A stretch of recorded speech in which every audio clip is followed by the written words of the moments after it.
Vitthalwadi police station अंतर्गत काल दिनांकाचा हा प्रकार आहे। त्यामध्ये एकूण 4 तरुणांनी हा गुन्हा केलेला आहे। या संदर्भाने एकूण 2 गुन्हे दाखल आहेत। त्यात आपण 2 तरुणांना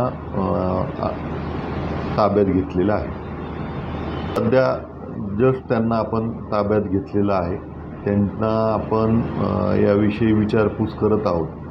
एक न्यायालयासमोर त्यांना हजर केल्यानंतर आणि अधिक माहिती घेतल्यानंतर याविषयी विस्तृत सांगण्यात येईल। या अगोदर त्यांनी 3 लोकांना मारून जखमी केलं होतं आणि जवळपास 3 ते 4 4 व्हीलर ज्या आहेत त्याच्या काचा ज्या आहेत त्यांनी फोडल्या होत्या। पोलीस चौकीच्या अनुषंगाने आमची तिथे जागा पाहणी आणि स्थानिक जे लोक आहेत त्यांच्या मदतीने आम्ही लवकरच तिथे पोलीस चौकी आणि बीटचं जे आहे ते कारवाई करणार आहोत।